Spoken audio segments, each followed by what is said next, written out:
Good morning. With the help of Hashem, we are learning Yerushalmi, Trumois, Perek Ches, Halacha Gimel. Today is the second to last daf in the sugya that we began already a few days ago regarding Gilui, and we're going to start today about Chalav Vakum.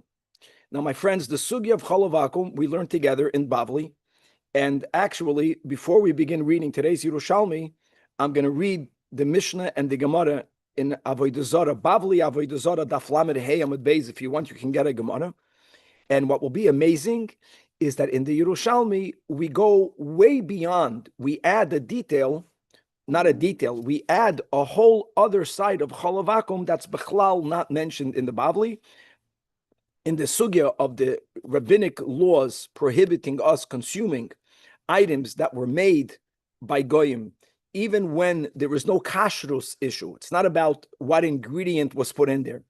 Most of them were based on chasnos, in order for us not to intermarry with them. As an example, that bisholakum, that if I'm going to allow myself to eat food, not all foods, but many foods that were cooked by a goy, it might bring a Jewish family and a non-Jewish family into a certain close friendship, and that, God forbid, can lead to intermarriage. This is the general reason behind many of the takanos. Chalav Vakum, even in the Bavli, has nothing to do with chasnus. The general understanding of Chalav Vakum, right, that if a goy milked a kosher animal, but ve'ein yisrael royeyu, I'm going to read it in the Bavli, there is a chashash that mixed in that kosher milk is a little bit of non-kosher milk. Two issues of the mixing, as we'll speak out. Here in the Yerushalmi, we're going to connect it also to the whole topic of Gilui. And as we mentioned, that lechatchila, there were three items that Chazal said, snakes or rachashin, a rachash, if it means only a snake or also a snake, might, small percent, deposit venom, mayim, yayin, and chalav. Even though we're going to learn today that later Chazal added many more liquids, there'll be a whole machlekas of how to understand the Baraisa that we'll learn today. But Chalav Akum also might be problematic because Goyim were not careful with not leaving their milk uncovered. So it's not only about maybe a Goy mixed non-kosher milk inside the kosher milk, could be it was left uncovered. And that's a whole different type of chashash. And by the way, on the side, according to the Yerushalmi, perhaps the issue of Yayin Stam might also fall into that category. I know that Yayin Stam is much more severe because there, Yayin Nesach, not only is usher to consume, Yayin Nesach, because of the Avodah Zarah aspect, it's usher bahana. And by Yayin Stam, we also learned this in Avodah Zarah. Maybe a goy, even though he doesn't own it, when he touched it, or even when he moved it around, he had in mind that he's doing it l'shem his idol. And I know that's Avodah Zarah is a lot more serious. But maybe, according to the Yerushalmi, there's another issue, that it was left uncovered. And that's very consequential, because even though, as we mentioned, Tosfos says in Avodah Zarah that already bisman of Tosfos, these types of nechashim were not mitzuyin, and therefore somehow this takana unique, since the reason is not there, automatically the takana goes away on some level, which is against the normal rule. Normally you have to have the convention of the Sanhedrin, and they have to be bigger than the original one, b'chachma u'b'minyan. Here, for some reason, we don't say it. Nevertheless, there is a remnant of these takanas. Like we mentioned, wine that's left uncovered, we can't use it overnight. You're not allowed to do a mitzvah on it. You can't make Kiddush and Havdalah on it. Most people that I know, if water is left uncovered overnight, they will not drink that water. So I'm just putting it out there. So according to the Yerushalmi, the issue with Chalav Vakum, even if there is a mirsas, which some people argue nowadays, even if there isn't the Yisrael Royeyu, nevertheless, there is a chashash that it was left uncovered overnight. And that might be a problem, according to what we will be learning today. Now, other than that, we're going to have many more details in this whole sugi of Gilui. Some of them are if a venomous creature deposited their poison, does it go to the bottom of the water or of the wine? Does it float to the top? There are enough kaminas with that. Does it stay in the middle? The Gemara is going to conclude there's different types of venoms, and some of them do this, some of them do that, and therefore it becomes even more problematic. We're going to learn today the Braisa that adds many other liquids, two ways of understanding the Braisa, The Braisa speaks about 5 liquids. Maybe it means all of the liquids, as we will see. And then we're going to have some more limits, some more scenarios where we say that a snake will not venture out. And even Bisman, that we were very careful about not having wine that was left uncovered, unsupervised, like the Mishnah says, for a very small amount of time. But in certain settings, we will not have such a chashash. All of that, as we will see inside. So, Chavre, we are learning today Daf Ayin Zayin, and we're starting by the 2 dots. Amar Rabbi Yirmiyah, write 2 lines from the top. But we're beginning today quickly. I'm opening up a Bavli. I'm going into Avodah Zarah Daf Lamed Hey Amid Beis Mishnah Gemara. The Mishnah says ve'elu dvarim shel oivdei chavim. And oivdei chavim doesn't only mean idol worshippers. It means non-Jews that are usher to consume. But ve'ein isurim isur hana.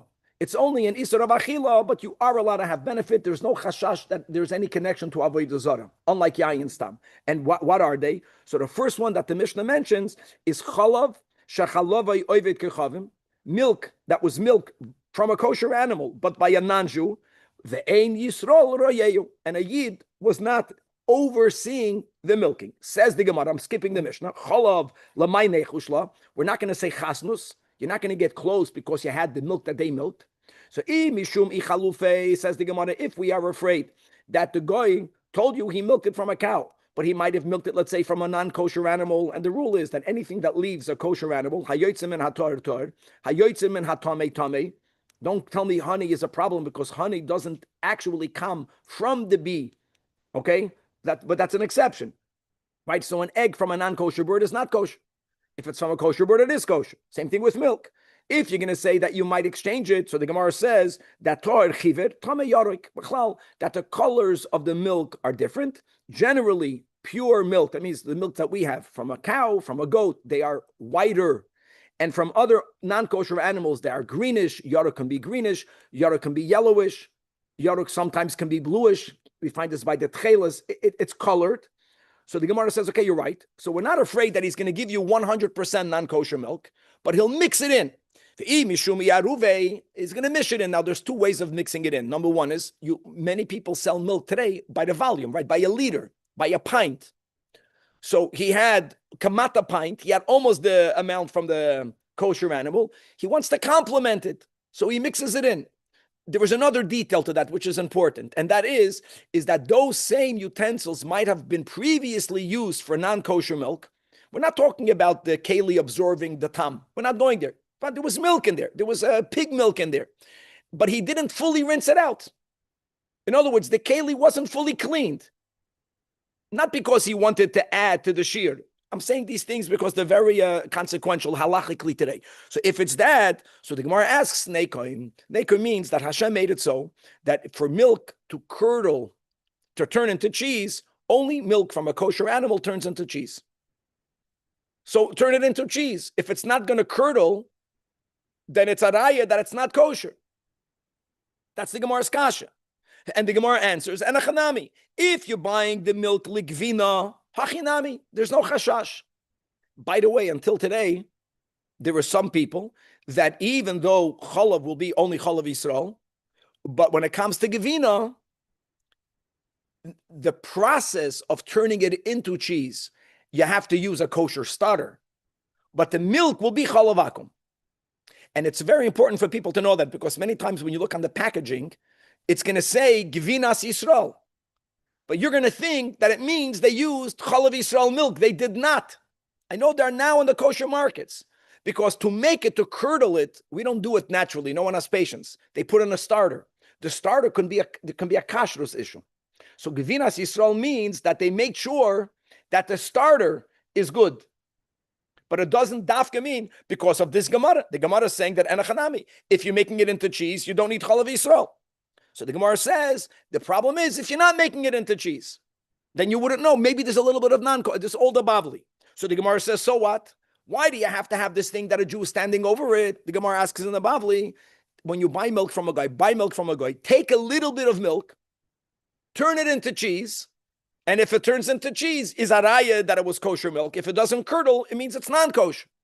So the Gemara says that's not good enough. Again, we're not worried about all of it is not kosher. There might be some mixture. So the Gemara says in the Bavli, that you might have, let's say, 95% kosher milk. 5% is non-kosher milk.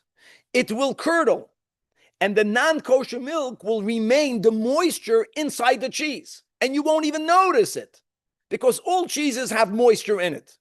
So just saying, let's turn it into cheese, if the chashash is that all of it is chalav tamei, then you'll figure it out. But if there's a chashash of a mixture, then you won't know, and that's the Gemara and the Bavli. Now we're going to go dive right inside. Look inside the Gemara here. Ein Zayin Amud Aleph, 2 lines from the top. Amar Rabbi Yirmiyah. I'm just waiting to hear something from the Gabbai. Chalav shel goy lama aser. So the first reason the Gemara gives here is like we have in the Bavli. Answers the Gemara, Mepnei taroivis behemoth tamei. And indeed, utaninon, the taninon refers to a braisa that oimed hu goy v'choylev ve'eder, that a goy actually can do the work. He's allowed to stand in the herd and milk, as long as v'Yisrael oimed al gabav, if a yid is standing over him, ve'eino choishesh, there's no chashash. So what do you see? What would be the chashash? Mashma, the chashash would be that if he wouldn't be standing there, he might mix non-kosher milk, or like we mentioned, it's not just about him mixing. Him mixing is already a person who's dishonest.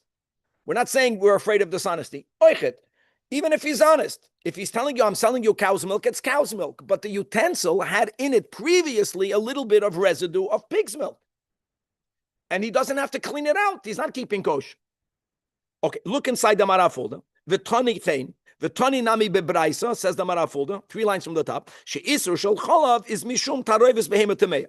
How do we know that? Mi de boy la'amid bitzad ha'eder. B'shasha goy choylev. I just wanted to read the Mara folder because when you read the words in the Braisa, it sounds like Yisrael is oimid al gabav. It makes it sound like the Jew has to be standing on top of him. And really, the Jew does not have to be the Jew doesn't have to be mamish on top. The Jew can be standing, like he says, on the side of that area. Not only that, we learned what to be learned. He doesn't even have to physically see it, but he can be sitting. But if he has to be in a place that if he will only stand up, he'll see. And that's the word. Yeah, and that's the word of mirsas. Shmamine, the mishum taroivis behemoth tameyahu, v'chi oimed betzado eder, if he's standing on the side in the area, b'shas chaliva, lo ya'arav hagoy, the goy will not mix in, even though the Jew is not seeing it 24/7. He's not, doesn't have his eyeballs on it, but he's near. Why? The mirsas, the word mirsas, aviv means a fear. In other words, the goy is afraid that the Yisrael might catch him when he's mixing it, or when he said he's going to clean out the utensils and he didn't do it. So mirsas, when he's in the close proximity, is good enough. And like the Gabbai mentioned, there's a big machlokes bechlal between the Rabbani Eretz Yisrael and the Rabbani Chutz La'aretz nowadays, whether cameras resolve the mirsas. And the Rabbanim in Eretz Yisrael are more lenient. In other words, since it's about mirsas, when it comes to technology, when you see something through a camera, you're not seeing it. You're seeing electronics. But it's not about you seeing it. It's about mirsas. The mirsas is there. Generally, the Rabbanim and Chutz La'aretz, they don't subscribe to. They don't say that that's good enough. But we'll leave it as it is. So at Khan, there's no chiddush. This is what we had on the Bavli. Now, why are we learning it here? Because there's a new thing over here. Says the Gemara, Rava b'shem Rav Yehuda and Rab Simon b'shem Rab Yeshua ben Levi. It's amazing, right? And this is not even mentioned anywhere in the Bavli. That chalav shel goy lama asur mishu mipnei agilui gevaldik. Because he might have left it uncovered, unsupervised. This is phenomenal. Huh? I didn't say for the night, because in the times of Chazal, it says in the Mishnah, for a very minimum amount of time, we're going to have today a detail of that. Again, especially in areas where the snake of a shfifoin that was the size of a hair, which is very difficult to see, it was the time that it would take a person. The Mishnah says you have a cup of wine or of water or of milk, and I have it here on a desk. Could be that there's a shfifoin under the desk, mamish. And the time that it would take the shfifoin, when I look away, to come out, to crawl up, to drink, to deposit venom, and to go back down, we're talking about less than a minute. When I said overnight, I said that since it's implied, it's understood that the issue of nechashim is also a inyan ruchni, that there are some sort of unholy spirits that somehow might take from and deposit, that is still matzui. That Zelu umazeh means that in generations where there was a greater koyach of kedusha, in those generations there was a more koyach of tumah in the world. Generally nowadays, compared to those days, there's less koyach of kedusha. So the koyach of tumah, Hashem only does it zelu umazeh. Hashem will not allow the tumah to be stronger. So you don't have such a big koyach that in 1 minute, but overnight, b'chlal today, when we sleep, overnight our bodies become tamei. Even when you wake up, you have to wash negel vasar. So the overnighting, what was that demon called? Shibuta? What's the shade that goes on the hands? I forgot. I think I got the right word. Anyways, that's somehow connected. That's why I mentioned that nowadays, maybe overnighting, that will be an issue with cholovak. Anyways, it's not an issue because we drink cholav Yisrael. Push it. All right. L'chaim. There's something strange about the uncovered milk not being dangerous to goyim, but being They didn't say not dangerous to goyim. I mean, like if that's really a concern, why wouldn't they have? Why would they be? The answer is because the percent of this happening is very low, and every society has the right to determine how they're going to go about it. Everything we do has a danger element in it. Driving a car has a danger element in it. People understand that, but society decided that it's very little. And the upside of using a car is gavaldik, so they made a determination. And once the society determined that this is okay, we say for that, Shomer Pesayim Hashem. We're going to get to that today. It's very important. But it has to do with what society accepted to be a non-dangerous activity. Chazal said that we find this dangerous. And I want to add something. Mistama compounded with the Tuma part. It's maybe just for the Nachash part, even by Chazal, it's too little of a chance. But now that there's also a Ruchnias Dika Nachash, Zeh Goyim, maybe they said, we don't want you. Once they made a takana, now we're bound by them. And Apoyretz Geder Yishechenu Nachash. But we have a rule. Once Chazal said something you can't do, the guy that breaks it, that guy will be the Shlamazel that's going to get the Nachash and he's going to die from the poison. Okay, weiter. It's amazing that the same kasha we had on the Bavli regarding the reason number one that we had today, that why is there a problem? Why don't you just curdle it? The same is regarding the reason of the Yerushalmi. And that is that if there is venom inside kosher milk, that kosher milk will never curdle. So now we're going to have the same back and forth. We're going to get the second reason. If that's your chashash, have a simple solution. Don't make it so difficult that you have to have a Jew standing when they are milking the milk. The Yamid means, even if you don't want to make everything into cheese, like we had on the Bavli, take a little bit off it, buy it from a goy. He might have left it uncovered, and maybe there's some venom. So curdle it.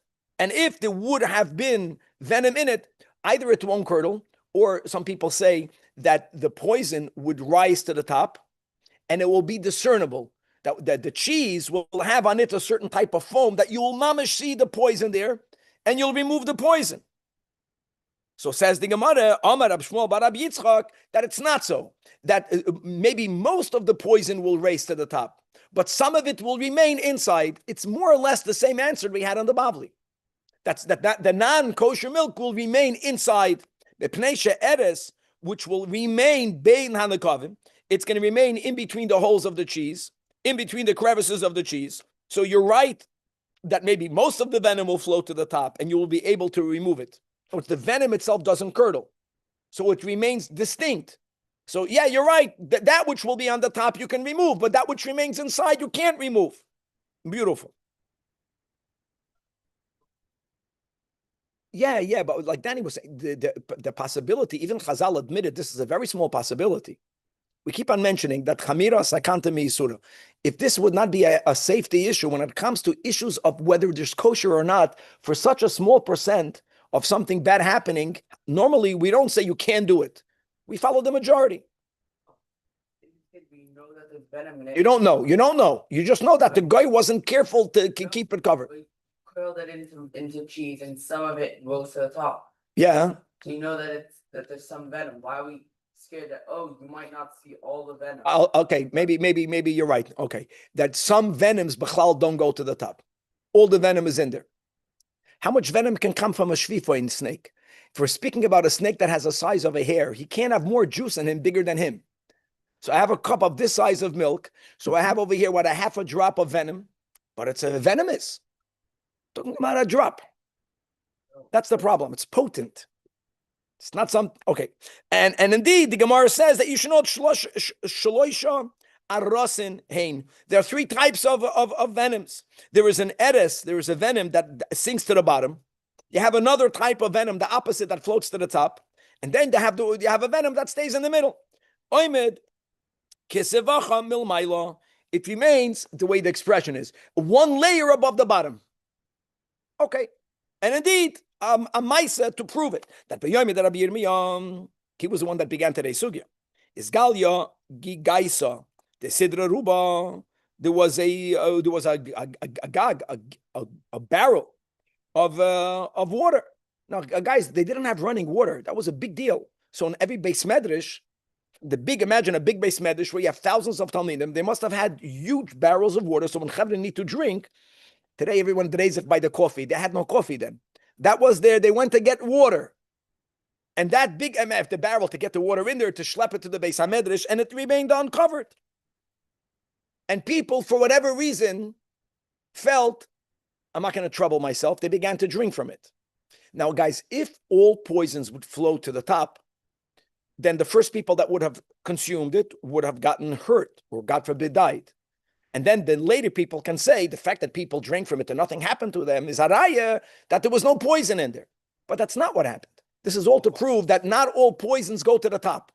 So even though shesoin kadmoin, some chevra drank it, v'loy moisen, and they didn't die, but at some point, a tragedy, imagine in the Beis Medrash, that acharoyin, later people drank and they did die.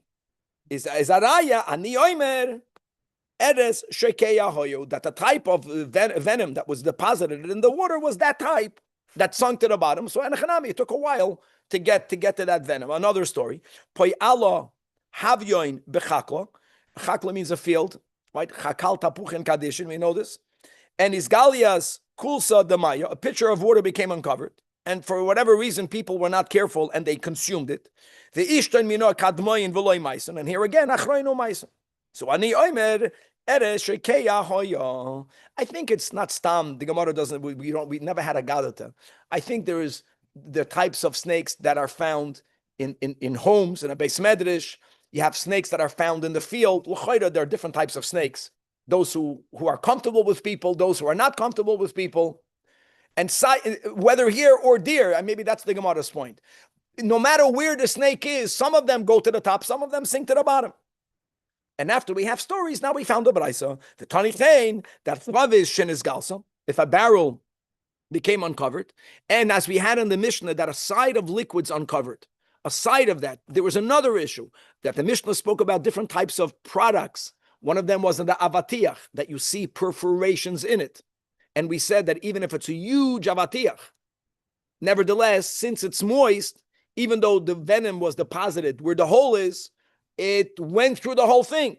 If you have a melon that is perforated, and there again, even though some people made a mistake, but they already ate from it. So you would think, I can use that as a proof. Since they ate from it, nothing will happen to me. Because ani yoimer, ereshekeyahu. Same thing with yayin shenisgala. V'shasam emenu asara b'nei adam. Asur loichal v'lishtoi sachaneim. It's amazing. Now, what's the loichal? I don't know why the loichal. Mistama, there's a mistake in the girsa here, right? The loichal goes back to the watermelon, but you don't eat wine.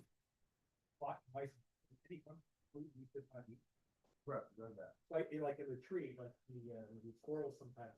Correct. Unless you want to get rabies. It says the Gemara Vaited. Okay, going back to the Mishnah. So the Mishnah made a clear point that only shloisha maskan asurim mishum giloi, and the Mishnah says mayim, yayin, and cholav. However, later Chazal added more. Now there's a big machloikas how to learn the next brisa. We're going to read it kipshutai, and then we'll give you another way of understanding it. Chamisha mashkin. There are 5 liquids that are not included in Gilui. What does that imply, Iran? What is the Brisa saying? That all the other liquids, all of them, are usher if they were left uncovered. Only 5 are not. That's what's mashma. What are the 5 that are okay? Hatzir, fish brine is pashit. It's the juice that you schlep out of a fish. Murios is not that. Murios is that they would use the fatty fish innards, but they would add to it wine and other ingredients. It was like a dip. Tzir is pure, and Murios is afamishungs. So tzir and Murios, snakes don't like fish. Fish are gilgulim of tzaddikim. Makes sense. The nachash is the yetzer hara. They don't mix. Chometz, vinegar, shemen, olive oil, and dvash. These 5, it sounds like, are the only liquids that are not problematic mishum gili. However, Rab Shimon, which is the Rashbi, he oiser. Now, big machlekes in Gersoy. See that? Either he only asers the dvash. So in other words, he's moided that 4 are okay, not 5, 4, or oiser, which means that they are all prohibited. There are many that understand different. Just to make a record, the Mishnah gave you mayim, yain, and cholav. Rab Shimon added 5. That's one thing people say. Rab Shimon, in other words, when you read Oyser without Devash, it sounds like Rab Shimon asers everything. Many understand B'shitas Rab Shimon added, instead of only Mayim, Yain, and Devash, he added Tzir, Murios, Chomet, Shemen, and Devash. Those 5 are also aser. And for that, the Chachamim said, no, we disagree with you. It's a big machlokes, understand? No, it's the way I just explained this, but I saw. At least it makes more sense. Like fruit juice. Was fruit juice aser? It depends how you learn the Braisa. According to the simple pshat of the Braisa, L'kula alma, fruit juice is aser mishum gilui. At some point, after the first step. First they made a gzeira and then they added to it. Okay. Says the Gemara that, again, especially if you go with the bidvash, or even if you don't go with Devash, we're going to see over here that there was a machlokes regarding honey. There was a story. Rab Chinana bar Papa, Havas biyodit sloiches the Devash. He had in his hand a flask of honey, and that was megalia that was left uncovered. And loy aspak mishoil. And he actually remembered there's a machlokes, right? Because the Tanakam in the Braisa says Devash is from the 5 that is not problematic. Rab Shimon says it is usher. He wanted to know halacha l'maisa. Before he had a chance to ask, he already saw defa pat biyodei. Somehow, either it was bubbling or while it was in his hand, he saw a siman of venom. In other words, in actuality, he saw the sheet of Rab Shimon. Now, we already learned yesterday, that doesn't necessarily mean that we paskin like Rab Shimon, right? It does mean that even though Chazal would say that there's a very small chance, let's say the Tanakama, that they'll take from Dvash, but if you saw the Nachash put venom in the Dvash, don't eat that Dvash. Says the Gemara. We had yesterday that even if you have a flask of wine that was not plugged, but if you put it in a Shida table migdal, we finished learning that yesterday, and prior to which means small closets that are fully closed, prior to putting the flask in those closets, you looked and you saw that there was no nachash there, then it doesn't matter that it was left uncovered because it was in an environment in which there is no nachash. And that's good enough. Now the question is, if that's the logic, could you say the same logic on a big room, Aviv? In other words, the Baraisa that we learned yesterday was speaking about a closet, was speaking about a carriage. I'm not minimizing, a carriage wasn't that big. What about a room this size? When we say, well, it was left uncovered, but I looked in the room, you know what we say? We say that anything that's on the ground, a nachash, which might be under the ground, will have the koyach to krich out and to go into the room. Unlike the sheda, teva, or migdal, that they're not, the bottom covering is not karka. It's a piece of wood. There is where a bedika prior is good enough. Rav und Shmuel. Rabbi, sorry, quick question. Does that also apply to a shita in the closet? Even to a shvifin in the closet. Even though you have to know how to look for a shvifin. You know, in my closet, it's full with clothing, I would never find it. But if you have a small little closet, that's just a box of wood, and you know what to look for, Okay. That nitna reshus la'aretz libaka mipanav. Look at this expression. It was Hashem. It's that a nachash somehow to him was given the ability to break through the earth. But a very interesting expression. And for that, again, a maisa to prove it. That Rabbi Rabbi, as he's always called in the Yerushalmi, the great Rabbi, and Rab Shimon, Rebbe, right? Not the Rashbi. Have Yosvin, B'chad Bayis Ozlu Marmerin. There was a certain room that was completely covered with marble. Marble floor, marble wall, marble ceilings. Who remembers where else did we have in Gemara a marble room like this? We had, I think it was in Ksubas, we had a open brain surgery. Where's that kid? And they used to do it in such a room because the sakana of opening up the body is mainly from air that will go into it, the Gemara says. And when you have a room that's completely bedecked in marble, much more than stones, much more than wood, it doesn't allow any air to come in. Anyways, they were sitting in a room completely. Now, you think marble is hard? Stone. Nevertheless, and they said to each other, and they looked around, that do you think that a snake can be here? And there was no snake initially. And then they found a snake. But then v'yischame. So indeed, Amrin, they said, Baruch hu shebachar behem b'chachamim. Sha'amru, nitna reshus la'aretz libaka mipanav. Even though, v'le nitna reshus l'keilu libaka mipanav. Fascinating. So making a bedika in a room, doesn't matter how little, but if the bottom is the ground, even if it's a ground with cement, with a marble, with iron, I don't care. If it's on the ground, there's a fear that a nachash will break through. And again, when you learn this also connected to a nachash ruchni, that's the way it works.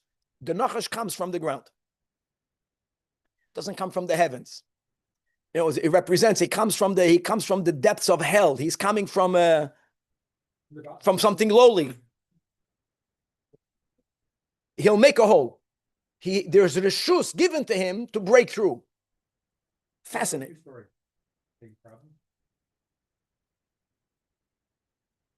L'chayra, it doesn't matter if it's a 100-story building. If it's on the ground, it's all considered the ground. L'chayra. Unlike a closet, you see, a closet in a room. Now, says the Gemara, Rabbi Yanai have a mitchal mipnei sagin. Rabbi Yanai b'chlal had a fear of snakes. Some people have a fear. You know why the Torah says? The Torah says Eva Yoshes, right? Eva Yoshes beini u'beinecha, and forever, and for the next generations. So he had a specific phobia. That's the word in English, from snakes. Now, guys, if you remember the story of Nachum Ish Gamzu, a very hard story. That ultimately, because of his davening for himself, he lost all of his limbs. And because of his losing over, he had no hands and no feet. And when he went to sleep, remember that? He didn't want for bugs to come and get him, so he put the legs of his bed in water. Very similar to this. Because of Rabbi Yanai's phobia to snakes, Haviyov Arsei, he placed his bed that was on legs, al arba miroshin demayim, in 4 bowls of water, because the way the snake, that we just said that reshus nitna la'aretz libaka mipanav, the snakes can come up from the ground, but the snakes to go up from the ground, to go up the leg of the bed, they'll have to go through the water. They won't go in the water. So he added a certain protection to guarantee ki'ilu that snakes won't go on his bed. Hey guys, it's not a gishmaka thing to turn around and to find a snake on your bed. Daf ayin zayin, but that's exactly what happened. No matter how many precautions he took, Chadzman, there was a time that Pashat Yada, he extended his hand in his bed, and who did he find next to him? Not your tatale, 8-month-old baby. He found over there, there was a snake next to him. So he says, Arimoin minei, take away the bowls. In other words, the fact that people, this is what we mentioned before, we give a lot of credence to if people consider some behavior dangerous, that's what we learned 2 days ago, even though Chazal never addressed that behavior, we're not allowed to engage in that behavior. And the same thing is on the opposite side, that if people don't consider something needed, even if you're Oiber Chacham, There is where we apply the pasuk Shomer Psoim Hashem, that Hashem guards the fools. Or if people would have been smarter, they would have taken precautions. But the fact that the general society did not find it important to put water under the legs of your beds, that's what Hashem does. You want to be smarter than everyone else, then the Hashgacha Pratis will show you what you did didn't work. Im Hashem lo yishmar ir, shav shakat shomer. No, you're protecting yourself. God is protecting us. Elama, we have to do, the Lashon Ha'olam, have to do my yishtadlus. What's the point? Don't go beyond what people do. Gewaldig. Even the Dosh Beirabim, another Lashon we have in the Bavli. Even the Dosh. Okay. Now, yesterday we spoke about the plugging of the bottle, and we mentioned this type of weaving instrument. We had that yesterday.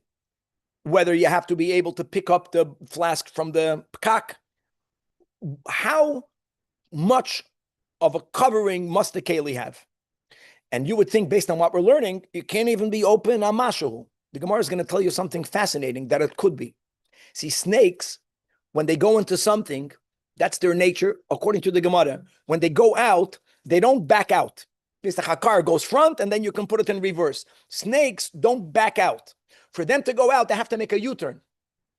So they will only go into making a U-turn means that even if the hole is big enough for them to stick their heads in to go, they won't go into any opening because they are concerned that how are they going to get out? It's fascinating. So therefore, even we'll see the hole has a certain shear through which a snake can fit. It's okay. It's considered covered. The kamu shir nekev. So it's amazing. Rabbi Yaakov Baracha b'shem Rabbi Chanina Machvabei. He demonstrated it. Hachin Amar. How did he demonstrate it? Roish etzboi k'tanom. He picked up in English his pinky, and he says that if the hole has this size, Iran, then you got a problem. Meaning that if you have a utensil in it, there's wine or milk or whatever liquid is problematic now. Even though if your finger cannot stick in there, you're good. Again, a snake can go into that. Yeah, the snake won't go in there because he'll be afraid he won't be able to get out. Rabbi Yaakov Baracha and Rab Shimon Barva, which is Bar Abba Shleimim.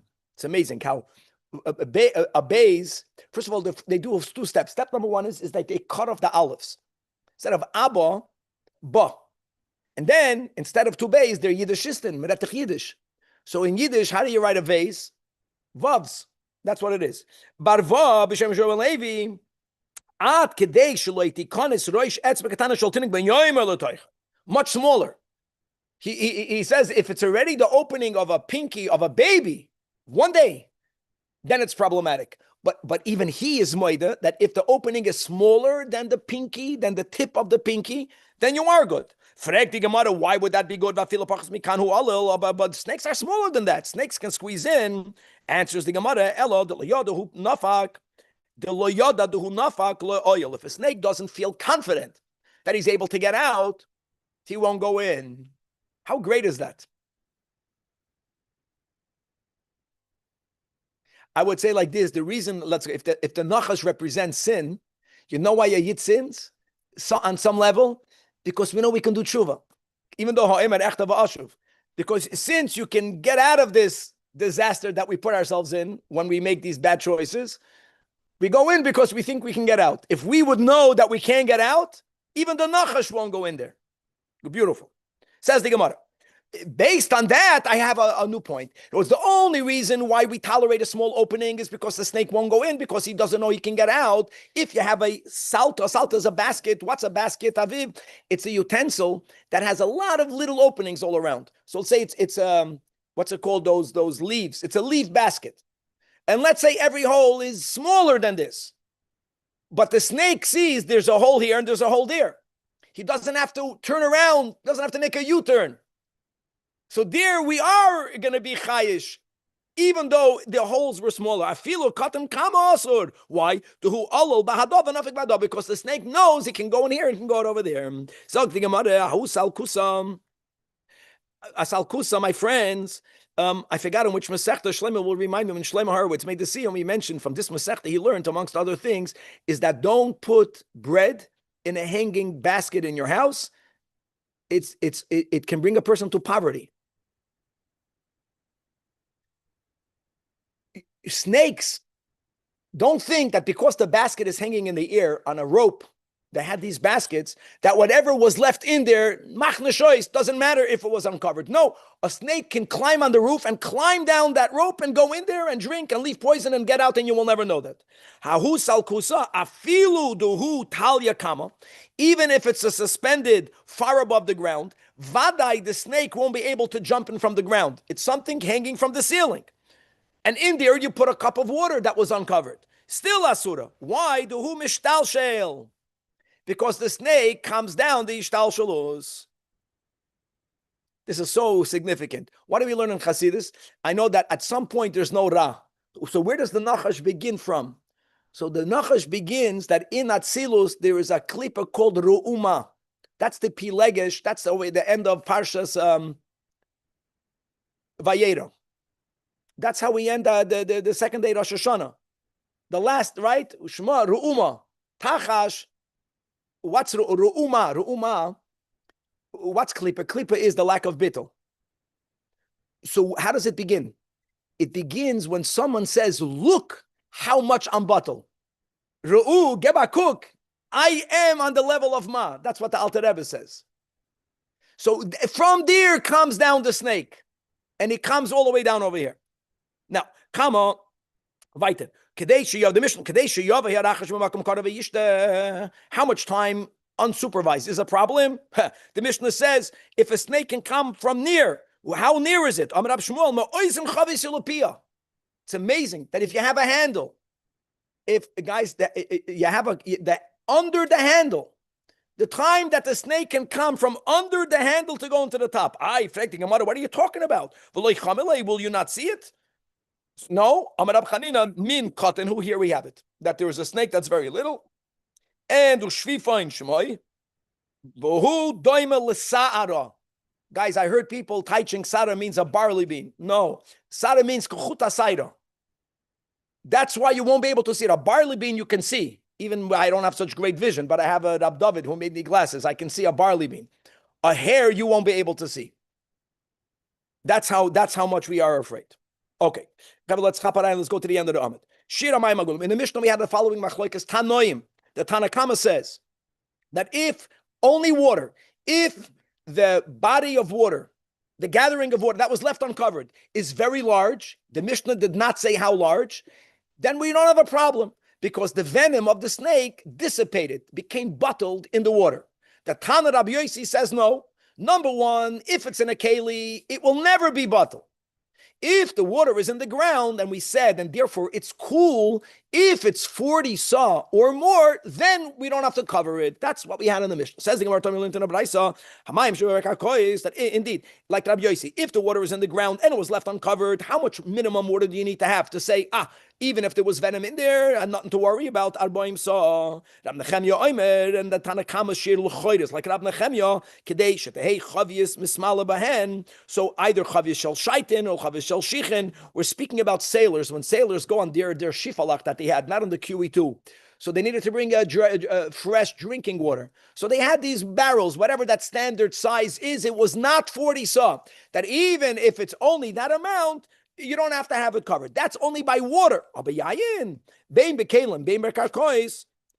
some reason, the venom left in wine never dissipates. How amazing is that? That water has a greater koyach to be mevatel tuma. That's a mikvah. Beruchnius, then wine. Fakert, wine can bring tuma. Water takes away the tuma. Hayayin calls manshu toises as long as it is fermenting. While it's fermenting, ein by mishum giloi. You know why, Aviv? Because the bubbling of the fermentation scares the snakes away. Kama toises, how long is that? Until 3 days. Furthermore, Maisa, there was a story that they found a snake next to a fermenting barrel of wine. Next to it. So you would say, no one saw the snake in it, but the snake was next to it. They would think, now that you saw a snake, it should be problematic. No. And he allowed you to drink it because we know that the snake did not go in it. Furthermore, mayin, if you have a spring, that means flowing water, naturally flowing water, calls manshu moishech, as long as it is flowing, ein by mishum giloi. Why do you think the reason is? Not because the snake won't go in it. Because even if the snake deposited venom, the water is flowing. The water is going downstream. That's the pshat. Omar Rabbi Shmuel benoy shel Rabbi Yochanan ben Beroika, Maisa sheyorad Rabbi Yochanan ben Nuri with my father, right? That Rabbi Shmuel is saying with Eitzel Rabbi Yochanan ben Beroika Abba. Here mikan that you can mention your father's name if you say Avi Moidi. He said his name, but he said the word Abba. And they went to a place called Beish Sharai. Many people, it might be Beish Sha'arim or Beish Sharai. And Veher O Gevi. And he showed him small pits of water in the ground. How small? Forget about not 40 saw. Only 3 loig. So based on what we learned in the Mishnah, you won't be allowed to drink water from it if it was uncovered. However, but the rain was dripping and falling. It was raining. So therefore, Vishacha, he bent and he drank from it. And V'Amar, and he said, Kozeh ein by mishum gilui. Machloikis marafulda Rashidilio, very significant. Where's from Michael?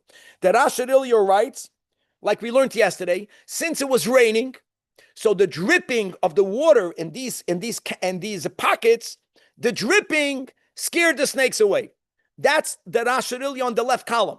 The Marafulda Befeidish says no. He says when it's raining, the earth is muddy, and snakes are feinschmeckers. Snakes don't like going in the mud. So when the earth around the water is muddy, they're not going to bother. They don't want to get schmutzig. How funny is that? Oh, but Adhechan, let's go with the Marafulda. So how much rain is needed? How much mud is needed to say, now that it's mud, it's not a problem. So Rabbana bar Tanchum, in the name of Rab Chanina, Ad Kedei Shetefuach Chavris, that you have these irrigation canals, that if it rained enough, that the canal is filled. Not more than that. It was very shallow. If that's filled, that means that on the ground there's enough mud for snakes not to want to go. Rabbi Lazar, Rabbi Yosef, B'Shem Rab, no, need more rain. How much rain? It has to be so filled that goose feet.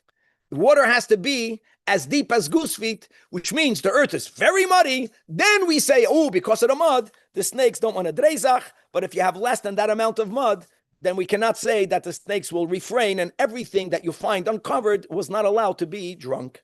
To be continued.